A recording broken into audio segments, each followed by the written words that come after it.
Setelah tadi berbincang dengan Menko Perekonomian Erlangga Hartarto soal target pertumbuhan dan strategi pemerintah dalam pemulihan ekonomi nasional, sekarang kita akan mengupasnya lebih dalam dari sisi pengusaha dan juga pakar. Sudah bergabung malam hari ini melalui sambungan Zoom. Ada Mbak Afiliani, ekonom senior Indef. Selamat malam Mbak Afi.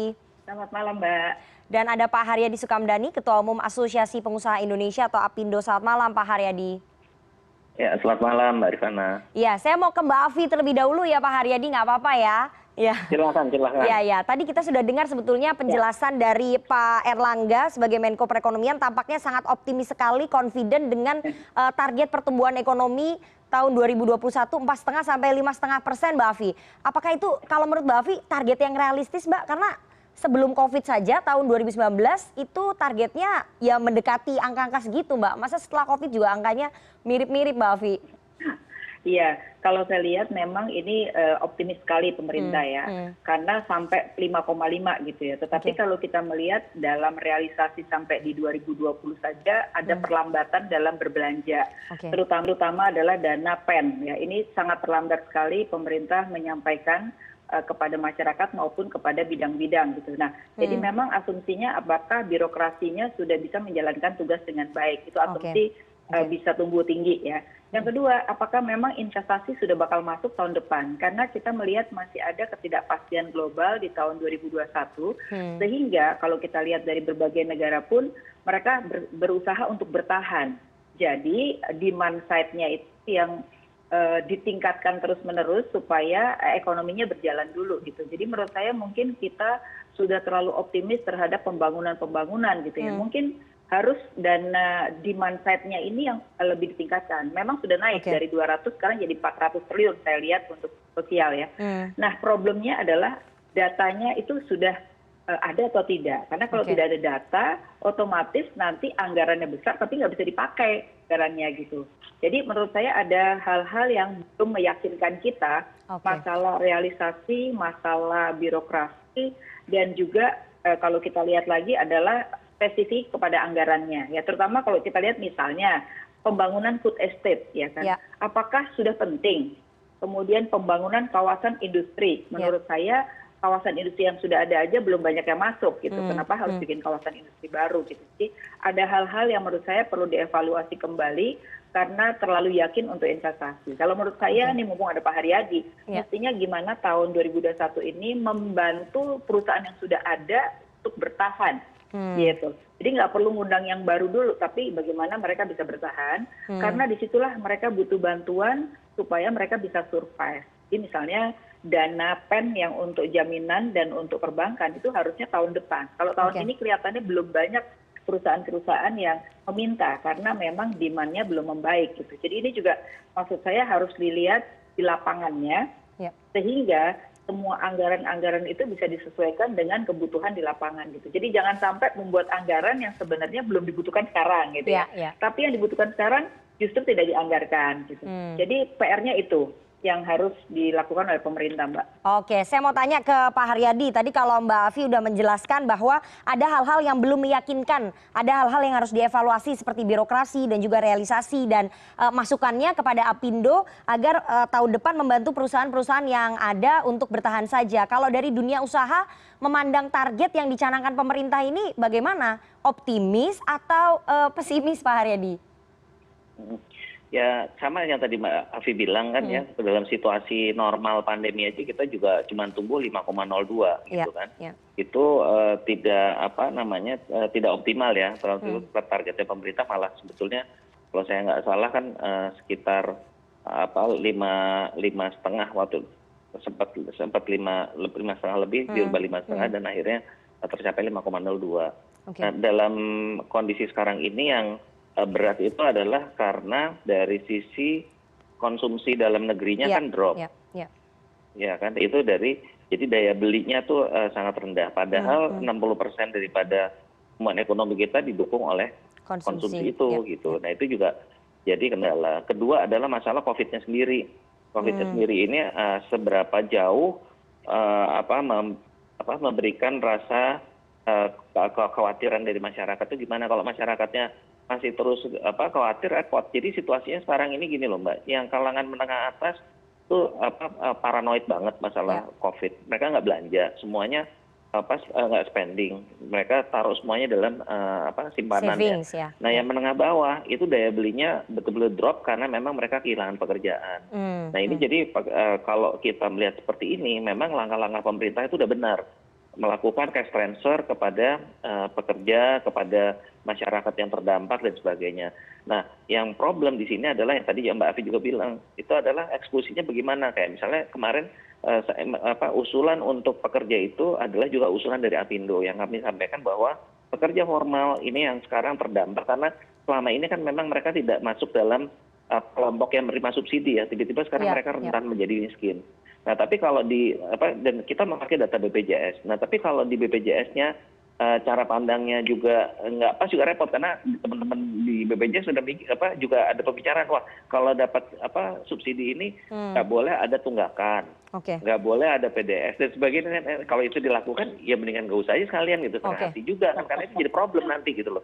Harus diingat bahwa kita ini cash transfer adalah untuk menjaga daya beli dan creating demand gitu loh. Jadi ini juga bagus juga nih untuk ruang publik ya. Jadi kalau ada yang dengar, teman-teman yang punya pandangan-pandangan yang ya seperti itu, memandangnya situasi normal ya jangan juga kayak gitu. Urusan internalnya BPJS dengan perusahaan diselesaikan secara manajerial tersendiri. Ini urusannya adalah cash transfer yang harus segera diberi eksekusi kepada pekerja. Begitu Mbak Rifana. Iya, Pak Haryadi, artinya rasa aman itu belum muncul ya, sehingga konsumsi domestik kita terkunci. Karena tadi sudah disebutkan oleh Pak Haryadi sebetulnya masyarakat menengah, kelas menengah ke atas kemudian tidak spending karena mereka tidak merasakan rasa aman. Dunia usaha juga merasakan hal yang sama ya Pak Haryadi? Ya, makanya yang kita himbau sekarang itu juga kelas menengah atas ini juga harus mulai juga berani beraktivitas ya. Ini kami dari Perhimpunan Hotel dan Restoran Indonesia bersama dengan INAKA ini lagi campaign nih, Safe Travel Campaign. Jadi dorong orang-orang untuk berani melakukan perjalanan lagi. Seperti itu Mbak, karena memang kita buktikan bahwa tidak ada suatu data yang spesifik yang menyatakan bahwa terjadi kasus penularan di kabin pesawat. Ini pernyataannya IATA dan ICAO ya. Jadi bukan kita yang ngomong, tapi lembaga internasional, lembaga penerbangan internasional bicaranya seperti itu, begitu Mbak. Oke, Mbak Afi, tadi kita dengar menyambung apa yang disampaikan oleh Pak Haryadi, ini sesuai dengan apa yang disampaikan oleh Presiden Jokowi pada saat pembukaan RAPBN 2021, itu digarisbawahi bahwa konsumsi domestik dan juga investasi diharapkan mampu menjadi motor penggerak untuk bisa meningkatkan ataupun memperbaiki perekonomian kita. Tapi nyatanya tadi sudah disebutkan oleh Pak Haryadi, konsumsi domestiknya masih belum meningkat begitu. Anda sepakat dengan itu Mbak Afi? Sepakat sekali, karena ternyata selama ini yang diberikan oleh pemerintah dan konsumsi kelas bawah itu yang lebih tumbuh. Tapi kan cuma 17% dari total konsumsi yang 60% tadi gitu. Sedangkan kelas menengah atas yang dia cuma 20% orang, tapi konsumsinya 45%, ini yang belum tumbuh. Padahal kita berharap mereka lah yang justru berbelanja. Nah, oleh karena itu, kalau dilihat secara survei, kenapa ya mereka belum belanja? Ternyata mereka masih belum yakin bahwa penanganan COVID atau protokol COVID itu di tempat umum itu belum baik, belum ada sanksi, sehingga akhirnya mereka tidak yakin. Nah, begitu dia tidak yakin, dia tidak belanja. Jadi di sini mungkin baru keluar Perpres kemarin mengenai sanksi dan lain-lain, saya rasa harus ditegakkan. Karena saya lihat kemarin secara hukum di jalan tuh belum ada penegakan. Jadi dibiarin aja orang nggak pakai masker gitu. Nah, kalau ada keyakinan itu, saya rasa belanja kelas atas ini baru naik. Ya. Nah, yang ketiga adalah kelas menengah yang 36% pengeluarannya itu yang ditambah, yaitu melalui yang hasilan di bawah 5 juta. Cuman ya menurut saya setuju tadi kalau pakai BPJS ya nggak usah pakai syarat-syarat gitu. Kalau udah pakai syarat-syarat repot ya. Jadi akhirnya nanti nggak dapat semua. Kemudian akhirnya tidak bisa terbelanjakan. Padahal udah naik dari 200 jadi 400 untuk anggaran sosialnya. Gitu. Terus yang kelima juga sembako, saya rasa jangan dikasih sembako, lebih bagus kasih uang aja. Uang tunai biar mereka menghidupkan di daerahnya masing-masing. Ya. Nah yang keenam yang saya lihat lagi adalah pemerintah sendiri belanjanya itu juga lambat dari sisi APBN ya, bukan dana pen nih. Yaitu APBD dan APBN tidak hanya lambat, tetapi mereka produksi dalam negerinya juga harus dibeli gitu loh. Nah, jadi kampanye produksi dalam negeri tapi harus dicontohkan benar-benar belinya yang kayak gimana gitu. Nah ini harus ada contoh menurut saya. Kalau nggak ada contoh, orang menganggap wah pemerintah nggak belanja nih gitu. Karena itu kontribusinya 15% dari PDB. Pemerintah saja belanjanya. Oke, nanti kita akan lanjutkan perbincangan kita. Kalau tadi Menko Perekonomian dan juga Presiden optimis bahwa kita akan terhindar dari jurang resesi, bagaimana sudut pandang dari Mbak Afi dan juga Pak Haryadi dari kalangan dunia usaha? Jangan dijawab dulu, kita akan kembali usai jeda. CNN Indonesia Newscast akan kembali, jangan kemana-mana.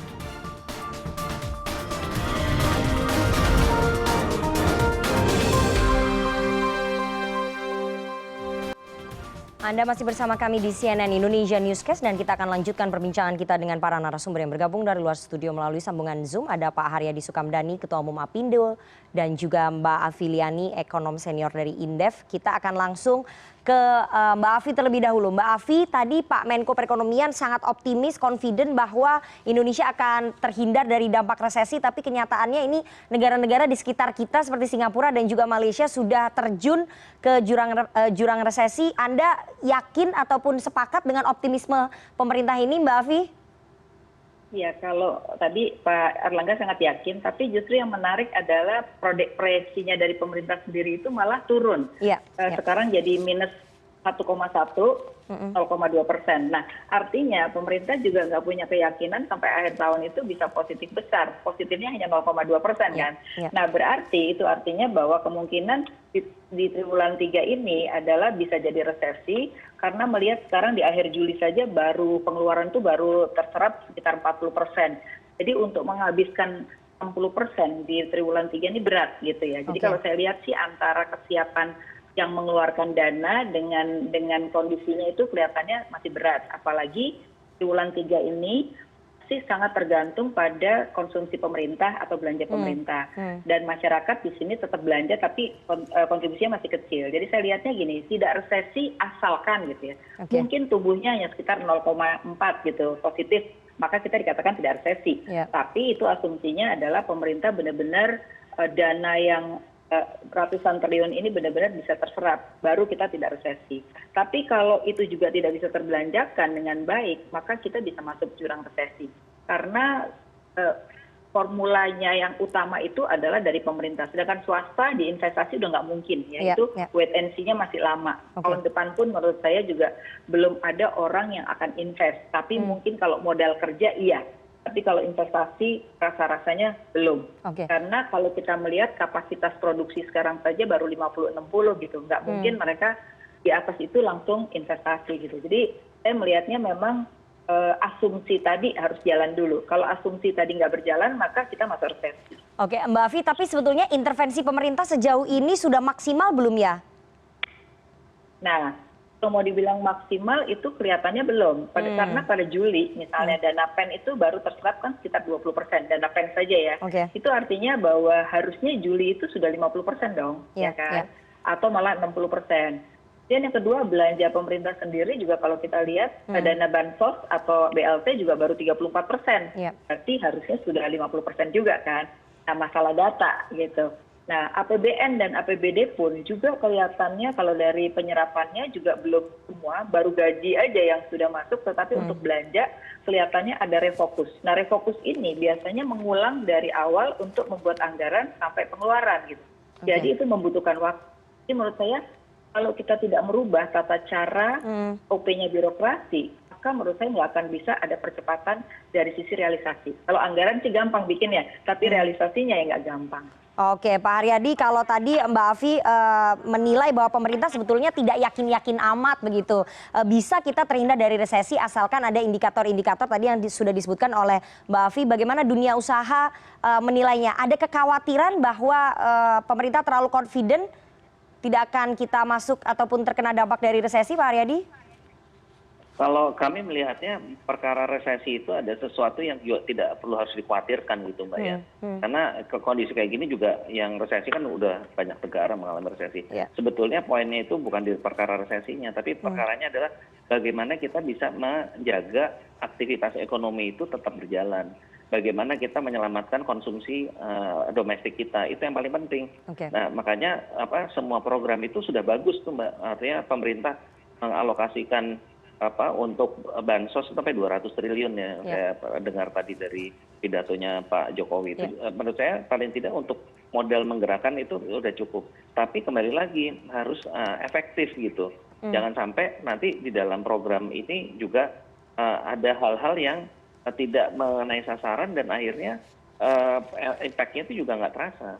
Nah itu yang paling penting. Tepatnya tadi saya sampaikan kan contohnya adalah BPJS tenaga kerjaan itu udah datanya itu udah akurat Mbak, itu udah by name by address, orangnya jelas, tapi memang nggak bisa nunggak nih gimana nggak nunggak orang namanya lagi situasi kayak gini, masa dibikin aturan oke boleh ikut tapi nggak boleh nunggak, itu mendingan gak usah aja sekalian gitu loh. Itu kadang-kadang menjengkelkan gitu loh, ngerti nggak sih situasinya ini situasi yang lagi rawan gitu, dan pemerintah itikadnya baik, tapi di kalangan pelaksana ini yang mesti disamakan ya. Jadi dananya dari pemerintah terus ada yang nebeng gitu loh, taruh aja persyaratan ini. Nah ini yang menurut saya pemerintah harus bisa memfokuskan ini juga untuk jangan ada distorsi begitu. Itu juga terkait juga dengan bansos yang lain ya. Bansos ini juga kan harus juga bisa diverifikasi, itu setuju, tapi juga petugas lapangannya juga harus mendukung juga, kalau nggak juga repot Mbak, karena tanpa adanya dana yang cukup signifikan ke masyarakat itu kita akan stuck gitu. Dan itu satu hal ya untuk yang masyarakat menengah bawah. Yang untuk masyarakat menengah atas ini juga harus diberikan confidence. Confidence-nya apa sih sebetulnya? Yang paling penting adalah testingnya sudah mulai bagus, testingnya udah 25.000 per hari. Tracingnya juga udah mulai bagus. Nah sekarang yang paling dijaga adalah apa? Di treatmentnya itu supaya fatality rate-nya itu bisa ditekan. Karena kalau orang melihat bahwa kalau kasus itu naik kan naiknya karena memang testing. Tapi kalau tingkat kematiannya bisa dibikin rendah, semakin rendah, itu orang akan confident. Nah ini yang harus harus dipompa keyakinan itu ya, karena kalau tidak semua orang akan selalu takut. Kita lihat aja sekarang juga di mal-mal yang untuk kelas menengah atas ya sepi-sepi terus, gitu kan, orang semua masih takut. Nah ini yang harus diyakinkan, semua pihak juga harus menjaga, itu baru bisa jalan, karena tanpa adanya aktivitas ekonomi, aktivitas masyarakat, mau stimulus berapa juga nggak kuat Mbak. Singkat saja Pak. Jadi semuanya harus punya tanggung jawab yang sama, bahwa kita memang harus terpaksa itu berdampingan dengan COVID, tapi di lain pihak juga kita harus waspada. Saya mau terakhir ke Mbak Afi, kalau tadi sudah disampaikan panjang lebar oleh Pak Haryadi bahwa program-program yang dilakukan oleh pemerintah itu sudah bagus, tapi kemungkinan administrasinya yang mungkin harus bisa dihilangkan begitu, dan juga birokrasinya. Terakhir ke Mbak Afi, saran kepada pemerintah, terobosan-terobosan apa yang harus dilakukan secara cepat oleh pemerintah untuk bisa memulihkan perekonomian, Mbak? Satu adalah mengajak pihak pengawas atau KPK, BPK, karena biasanya temuan mereka itu adalah selalu SOP gitu. Jadi mereka diajak duduk bersama bahwa kita dalam kondisi yang tidak normal, jadi kan ada keluaran itu yang sifatnya akan menghindari birokrasi yang panjang gitu. Nah, supaya apa? Supaya ada pengamanan bagi pelaksana. Sekarang ini pelaksana biar presiden marah-marah ya dia diam aja. Kenapa? Karena dia harus menanggung masalah hukum. Itu yang paling penting ya. Yang kedua, masalah koordinasi antar kementerian nih Mbak. Nah seringkali ini yang juga kalau kita lihat dari zaman dulu ini masalah klasik sih sebenarnya. Tapi menurut saya harus ada dirijennya lah, supaya antar menteri ini ada koordinasi yang baik. Jangan satu menteri malah ngurusin kementerian yang lain gitu. Jadi ini juga banyak sekali terjadi. Jadi akhirnya orang bingung ya.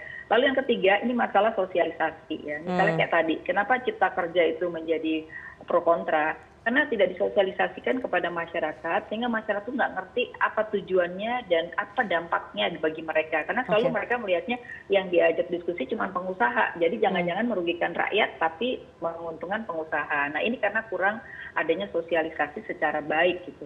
Nah ini yang mungkin 3 hal ini yang perlu dilakukan, sehingga apapun bisa dilakukan oleh pemerintah asalkan mendapat dukungan. Nah dukungan itu perlu sosialisasi. Terima kasih sekali Mbak Afi atas sarannya kepada pemerintah. Semoga ini bisa menjadi masukan dan ini warning juga bagi pemerintah dalam waktu cepat harus bisa meramu resep jitu bagaimana memulihkan perekonomian dan juga mencapai target pertumbuhan ekonomi seperti yang tadi disampaikan dalam postur RAPBN 2021.